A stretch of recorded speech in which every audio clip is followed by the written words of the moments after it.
everyone. Welcome to Commerce Classes, and today we will be understanding statement of profit and loss in case of company final accounts. Now if we are to calculate profit or loss of any business, then how do we determine it?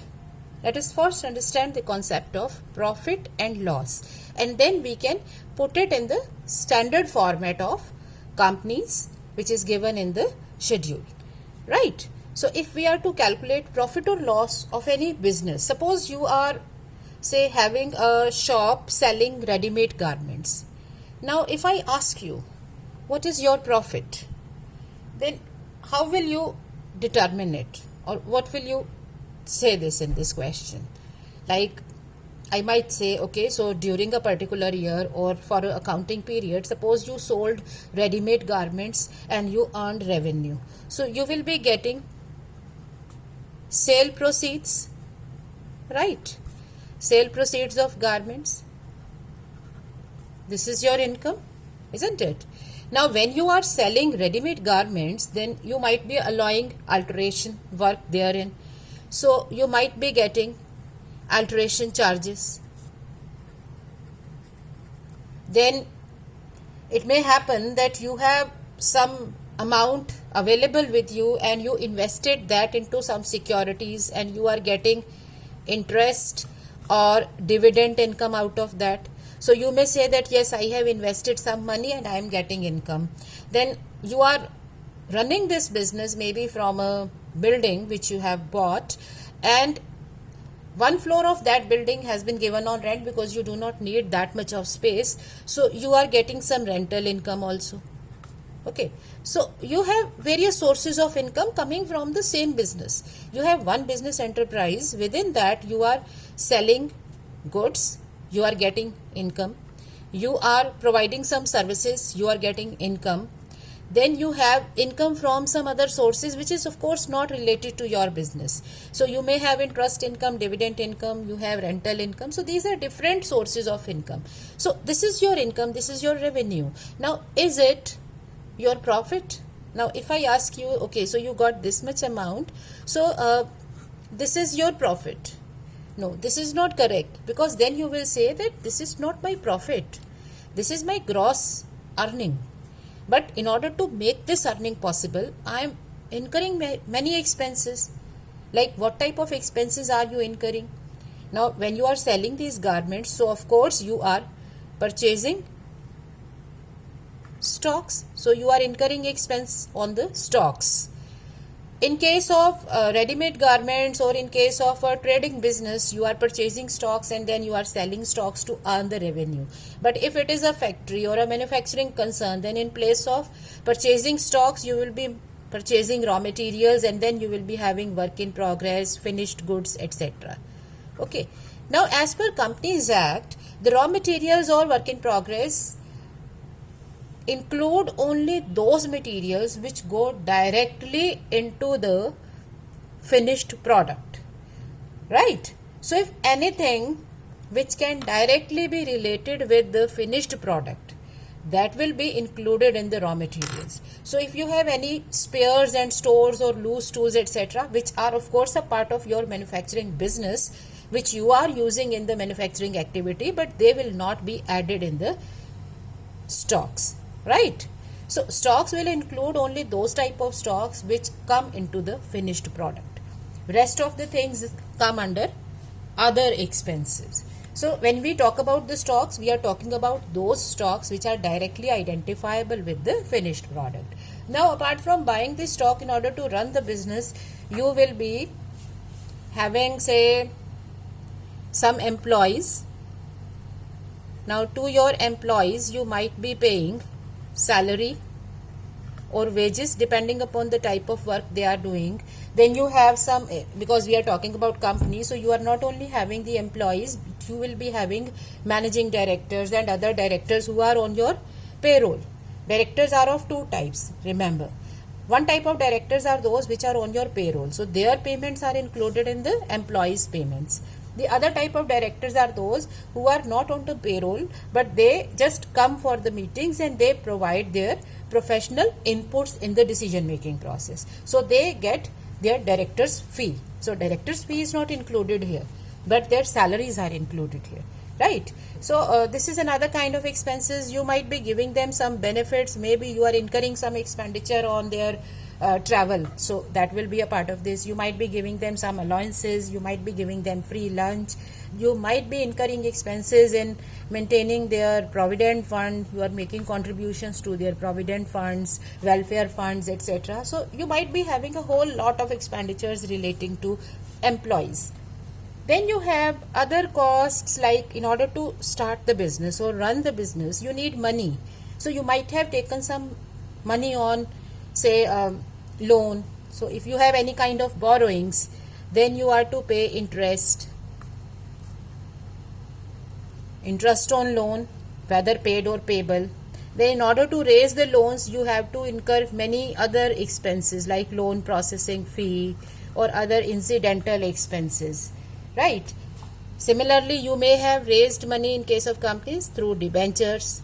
Now when you issue debentures, you might be having some expenses in the form of discount on issue of debentures, or you might be having premium payable at the time of redemption, which is also your loss. So you have various categories of expenses in order to run the business. So this is not your profit, this is your income, right? This is your income from various activities, not your profit. In order to calculate the profit, we need to cancel the expenses. So we bought stock, we have employees, so we are incurring some expenses on them. We have taken money on loan or through debenture, so you are paying interest, etc.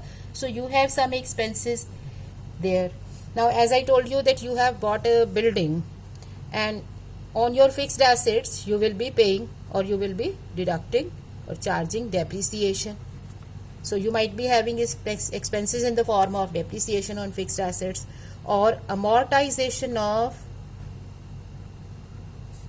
intangibles.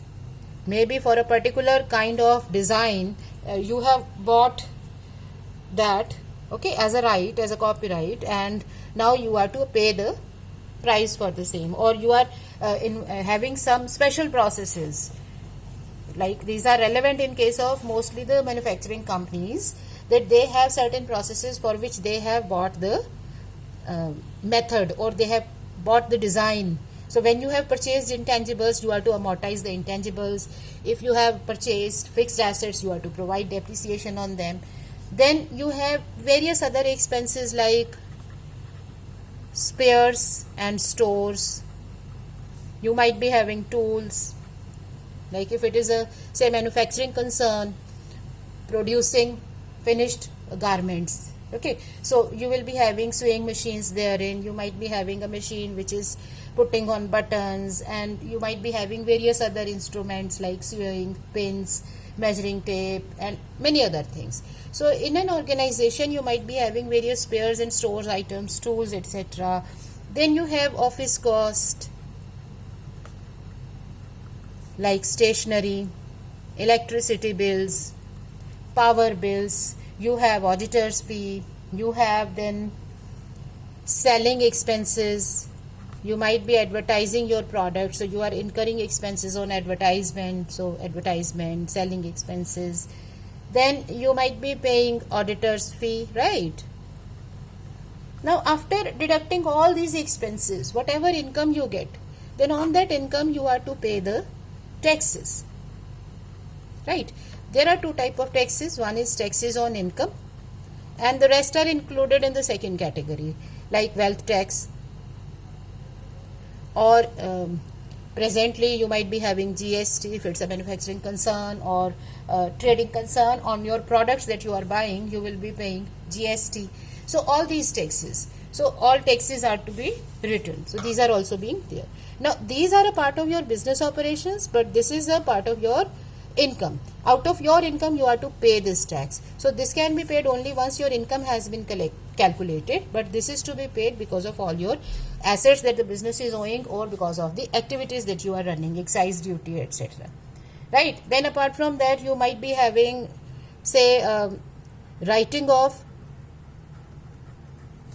preliminary expenses.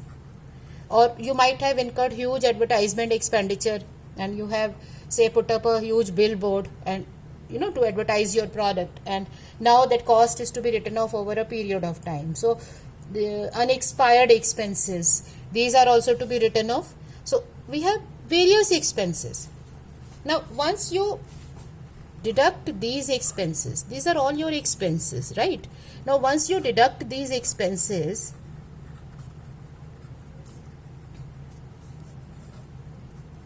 you will be getting net profit. So what is your profit? Technically it is first minus second, and taxes or income are payable on income. So you first calculate the profit, which is before tax, then you charge tax, right? Now in case of tax also, there are specific guidelines in the Companies Act that if you pay tax, it's your tax expenditure, it should be shown separately. But if you have any other penalty, maybe that you forgot to file the return, and as a result you are charged with the penalties, or maybe when you paid advance tax you had some error in the calculation and your advance tax was more but you paid lesser, so on the lesser amount you are to pay interest. So these are your penalties. This is not your tax liability. It happened because you failed to pay something. You failed to comply with the tax liability, tax rules, and so you had to pay that. So the penalties, these will not be clubbed here. Penalties will be clubbed here. If you have any penalty in the form of, say, interest, etc., it may be included here. If you have some other penalty, it will be included in other expenses. So then you have net profit after tax. So this is a simple procedure that we calculated the income from all the sources, then we took up the expenses, and then we calculated the profit. Now our guidelines of Companies Act says that when we are recording the income, of course this is the format in which we will be calculating profit or loss. But when we are recording the income, it says that we should have a clear marking of the income which is operating in nature and other income. So we should take revenue from operations, and we should take other income, that is non-operating income, should be taken separately. So in a normal business, sale proceeds or income received by providing of services, it's a operating income. But if you are receiving any interest income because you deposited money somewhere, you invested your money somewhere, or you are getting rental income or any other income which is not your main operating activity, then all other incomes should be clubbed in separately. So our Companies Act says that we should record these two separately, and then net income should be calculated. Another thing that it says is that the income that you are showing here, this income should be net income. Like if you have rental income, then in order to get that rent, if you are incurring any expenses, those expenses should be deducted here from only, and net income should be shown. So the expenses that we are showing here, these should be operating expenses, right? So this is one thing that we are to take care of, that when we are calculating net profit or loss, then the income should be split into two categories. So when we are making statement, we will be taking two incomes, revenue and other income. Now coming to expenses. Now regarding the expenses, again there are certain categories given, but these are distinct from what you have studied in your 11th or 12th standard. Remember, therein you had a concept of gross profit, net profit, then you had office expenses, marketing expenses and all. So you need to unlearn all those to learn what is there in company's account. In company's final accounts, the categorization is different. So what company's financial statement rule says, that we should, number one, provide for the cost of materials. This is first category. Okay, cost of materials, which includes of course the purchases plus the change in the stock. Then employees benefit cost, because this is a very important cost. When you incur expenses on employees, you are not only incurring expenditure, but you are also making payments for their development. Suppose you have some training expenses. Now, if you show those expenses here, obviously anyone who is looking at the statements knows that these employees are well trained now, so they will contribute to productivity. So employees benefit cost should be reported separately. Employee might be there in the office or in the sales department, anywhere. Their total cost should be shown as a separate category. Then it says that finance costs. Financing cost should be shown separately. So if you have taken finance from any external party, of course your own dividends will be a part of your appropriation. So it's not your own cost, personal. It is the finance cost from the external sources. So interest on loan, interest on debentures, or any kind of fee that you have to incur to get the loans. Like it may be having loan processing fee, right? You may have guarantee charges, loan facilitation charges. So these will be included here. Not only this, if you have any discount on issue of debentures or premium payable on redemption of debentures, these are your losses. So these should also be recorded within the finance cost, because it's a part of your finance cost. So when you write off this discount, it will be clubbed here, right? So anything relating to external financing, anything, it will come under finance cost.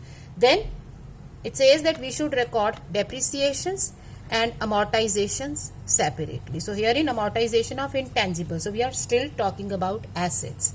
So when assets are amortized, intangible assets or fixed assets are depreciated, it should be written here. Then it says that all other expenses, these will be clubbed together as other expenses. So the main categories which your Companies Act requires is cost of materials, employees cost, finance cost, depreciation and amortization cost. All other things will be taken separately. So we will take up expenses in these categories and then we will total up the expenses. Now when you deduct these total expenses from the income, you get net profit before tax minus tax, net profit after tax. So this is a simple concept of profit for companies. Now this is the whole process is guarded by two other rules. Number one rule is that when we get a profit figure here, and we know that in case of companies, those people who are using these statements, they are using these statements not only to find out the profit, but they are to make estimates for the future also.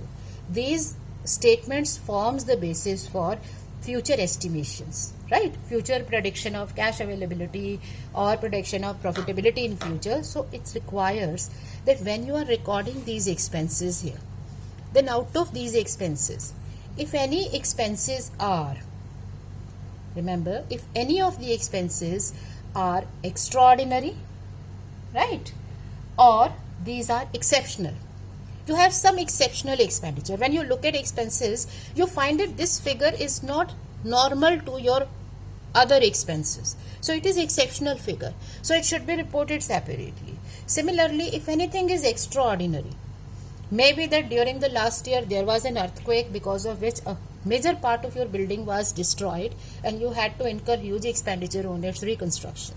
Now this is an exceptional item. This is an extraordinary item, right? So it should be shown separately. So it's what it says is that out of all the expenses, if any expenditure is exceptional or extraordinary, it should be shown separately. So what it requires is that when you calculate net profit before tax, don't include those expenses here which you find exceptional or extraordinary. So while calculating this, we take up net profit before tax, exceptional and extraordinary items, right? So before we apply tax here, we will first deduct exceptional expenses, then we will deduct extraordinary expenses. So exceptional and extraordinary items will be deducted one by one. You will first deduct exceptional. So we have separated exceptional and extraordinary items and these will be deducted one by one. So first we will deduct exceptional items, then we will calculate profit after exceptional items but before extraordinary, and then you will deduct extraordinary items. I hope you are getting. Out of all these expenses, the list of expenses or even from the income, if something is exceptional or extraordinary, it should be reported separately. So it won't come here. Herein we won't show. Like when you sell off your fixed assets, it's an extraordinary transaction, right? It is different from what we do normally in a business. It's not our business to sell assets, so it is exceptional. So it will be reported later on. After deducting these expenses, we will get net profit, and then it will be reported. Similarly, if you have say a case pending in the court of law regarding some kind of compensation, and a huge compensation is granted, now that is again a extraordinary thing, so it won't come here, it will be reported here. So when we are reporting expenses or incomes here, if anything is extraordinary or exceptional, we will discuss these two points in detail also. If anything is exceptional or extraordinary, we won't include it here, but it will be reported once we have calculated profit. So we call this profit before tax, exceptional and extraordinary items. Then we take up number 1 exceptional, number 2 extraordinary items, and then we take up the tax. And finally we are left with the net profit after tax. Now this is for the running business, the business which is being run by the company, right? These are called continuing operations. So let us see what we have studied now. So the format will be that number 1, we will be having revenue from operations and other incomes. So these two should be reported separately. Now when we take up revenue from operations, we must consider the nature of the company. Remember, if it is a company other than a finance company, then their interest income, dividend income is other income, because they get revenue from trade or manufacturing business. But if it is a financing company, then for financing company, the same interest and dividend becomes a operating income, right? So it's not that we blindly take interest income or dividend income as other income. If it is a finance company, then interest and dividend income will be operating income. But for all other companies, that will be a part of other income. If you have rental income, it will also come here. So looking at the nature of the business, we define the categories. So if you have a real estate business, your business is to buy the properties, sell them, or give them on rent, then even rental income for you will be an operating income, right? So you need to look at the nature of operations of the business, and then you classify the two. These two should be reported separately. Again, remember, just like balance sheet, this is given in a compact form. So anything coming under this main category, it will be explained through first and second note. Secondly, our accounts as per Companies Act require a comparison with the previous year figures. So 2 columns are given. However, when we are solving a practical problem, we will be given only current year information. If it is given in the question that we have to give past information also and same is provided, then you will make this column. So this will give you total income. So we have calculated this as a total income. Now we will record the expenses as per the categories that I explained you. Number 1, cost of materials consumed. So what is cost of materials consumed? It is purchases plus change in the inventories. Remember, costing stock plus purchases minus closing stock. Okay, this is your formula. Or cost of materials consumed is opening stock of materials plus materials used minus material left, right? So if you take it, purchases plus opening stock minus closing stock. So this is change in inventories.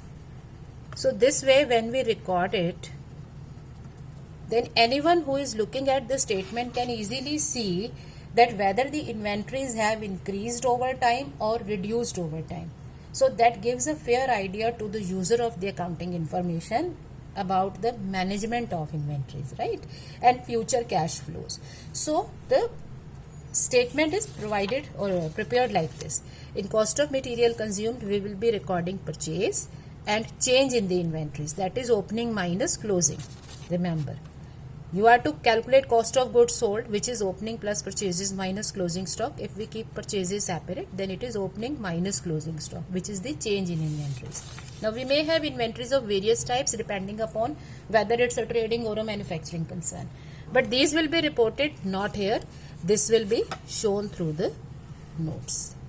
And remember, any kind of spares and stores which are not a part of your final product, They won't come under inventories. They come under other expenses, right?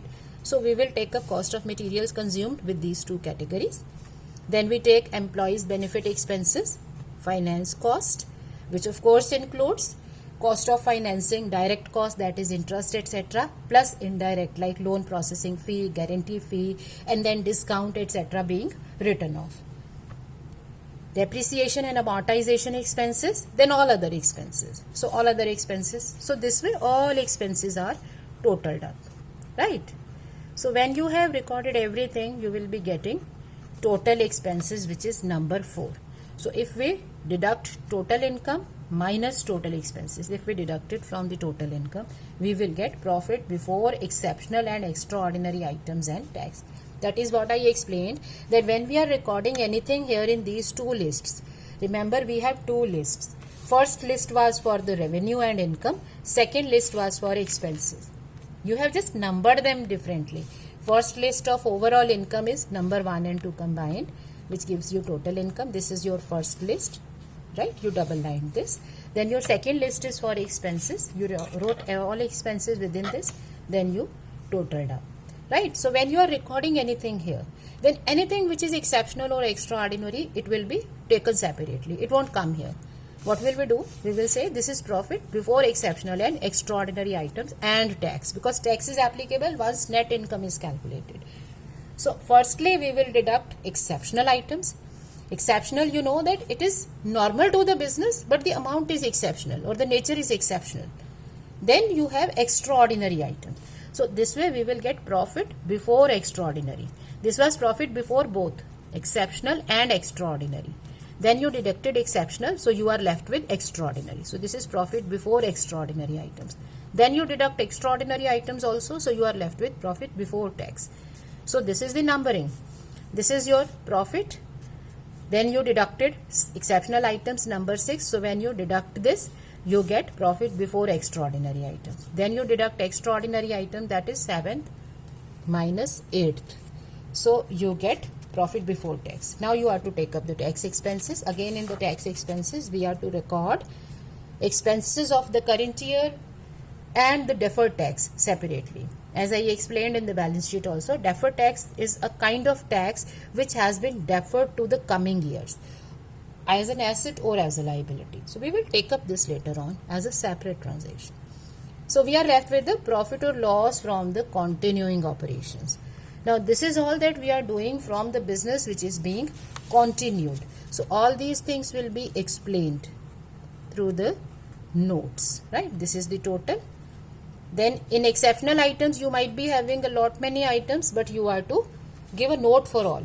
Similarly, for extraordinary items, note will be given. For taxes, note will be given. So all explanation is done through the notes. So this is how we prepare the statement of profit and loss. This is for the continuing operations. But we may have a case of a business which is having 2 or more operations being running, and they might have decided to close a particular line, right?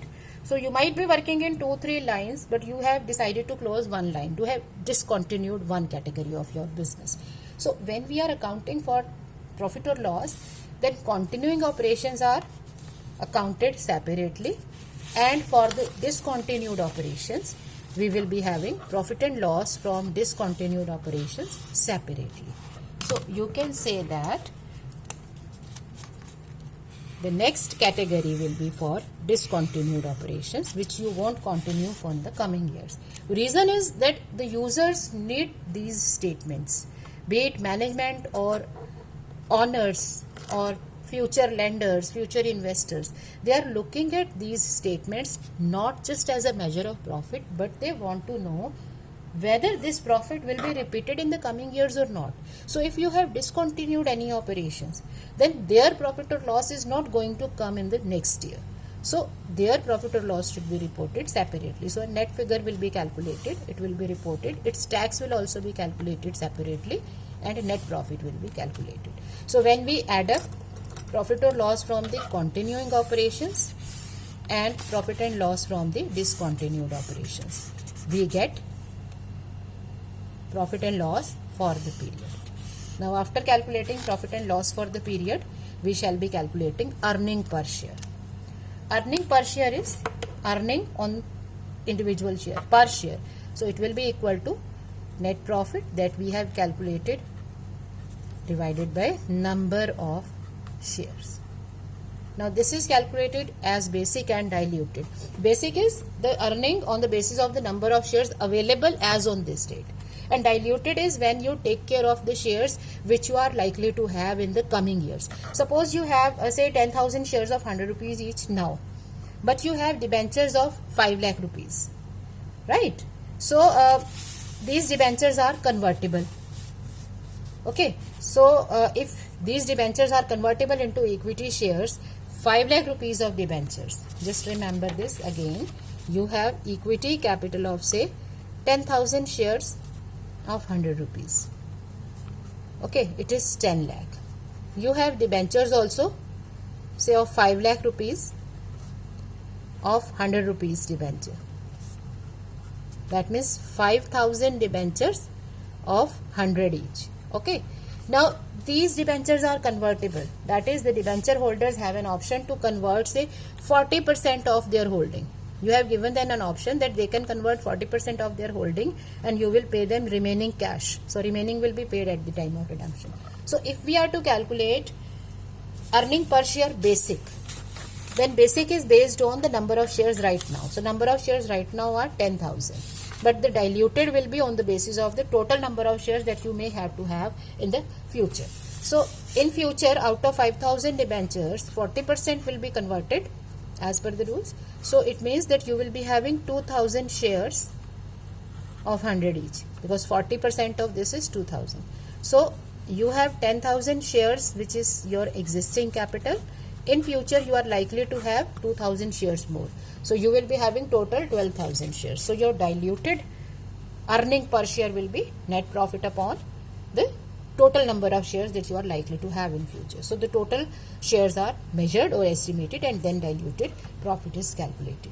However, we are not to go into this much detail. At the maximum we will give the basic earning per share. If your question says something about the dilution, the future changes possible in the capital, then you will be calculating this, right? So this is how we prepare a statement of profit and loss. Now again remember the details. When we say revenue from operations, it means that the revenue coming from the operating activity. So for that matter, you will have to see the nature of the company. If it's a company other than a finance company, then it's the revenue from sale of goods and services and any other operating income like sale of scrap, etc. If it's a finance company, then the revenue is earned in form of interest and other financial services. So this is different. Then other income will imply any other income except the operating income. So you may have rental income, you may have interest or dividend income, you may have profit on sale of short-term investments. If you have any long-term investment or fixed asset being sold, then it is an exceptional item. It's not your normal routine to do this, right? So that won't be covered here. Now when we write here other incomes, then it should be taken as net. That means any expenses that you have incurred to get this income, it should be deducted from this income itself. Okay, so any non-operating income will be covered here. Then in the expenses we have 5 main categories. Cost of raw material consumed, which includes cost of material which physically enter into the composition of finished products, as I explained you earlier. So stores, fuel, spare parts, etc. are not included. They are covered in the other expenses. Employees benefit expenses will include all payments to the employees like salary, wages, bonus, leave encashment. Any kind of penalties payable to authorities are not included. Remember, like in case of provident fund or retirement funds, etc., normally there are rules regarding the timing within which the amount must be deposited in the funds. And if a company falters on that, then they have to pay penalties. Now you are paying penalty not because of employees' expenses. You are paying penalty because you, that means the company, failed to comply with the legal rules. So penalties cannot be included here. Penalties will be included in the other expenses, right? Payment of directors, again, as I explained you, it will be included only if they are on the payroll or in the contract of service. If you have a contract of service, then they will be included. Then financing and other borrowing cost includes interest on loan, debentures. Then borrowing cost is commitment charges, guarantee charges, loan facilitation charges. Then it also includes discount or premium on borrowing and their amortization. Then any kind of gain or loss on foreign currency transactions, like you borrowed say loan from a foreign company. So when we have any foreign currency transactions, then the foreign currency rates play an important role. You took a loan right now. Now you got money converted into Indian rupees. Now when you are paying the loan, there might be some profit or loss because of the change in the currency value. So that change or that profit or loss arising from the foreign currency transaction will also be relating to finance, of course, will also be included here. Then you have depreciation and amortization cost, and we know that depreciation is on the fixed assets and amortization cost is on the intangibles. And do not make a mistake of writing off preliminary expenses or discount etc. as amortization. It's not amortization, that is called writing off. Amortization term is used for writing off the cost of intangible assets. These are your assets, though intangible. So it is included here, right? So these are the different categories. Then you have anything else, any other expenditure which is covered under other expenses, right? So other expenses will include any other thing. Now before we go on to other expenses, let us focus on the special expenses which are shown separately, which are not shown in the list, as I explained you here. In this list, if anything is exceptional or extraordinary, it won't come here, it will be shown separately, right? So exceptional items are those items which are of course from ordinary activities. I mean, when you look at the transaction, it is an ordinary transaction. It happens.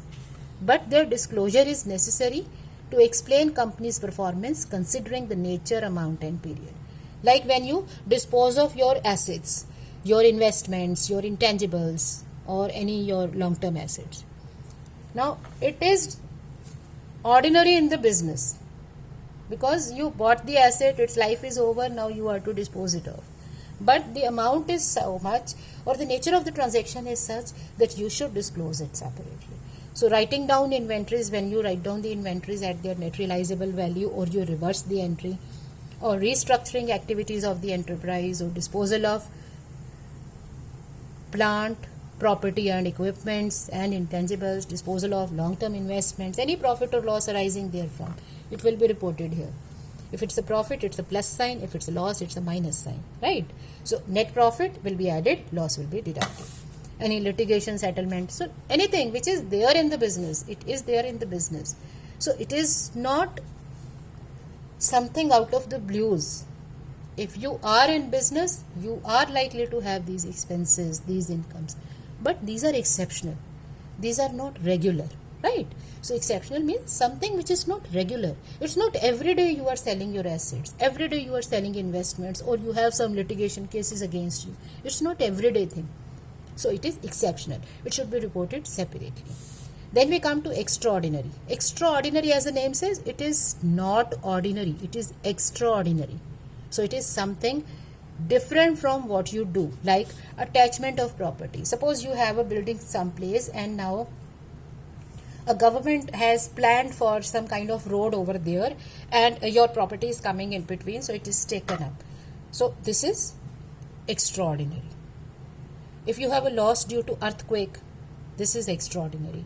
You might have a profit from insurance claim or a loss from insurance claim, or you have some self-insurance reserves, etc. So anything which is not ordinary in the business, which happens once in a blue moon, these items are those which are not expected to occur frequently or regularly.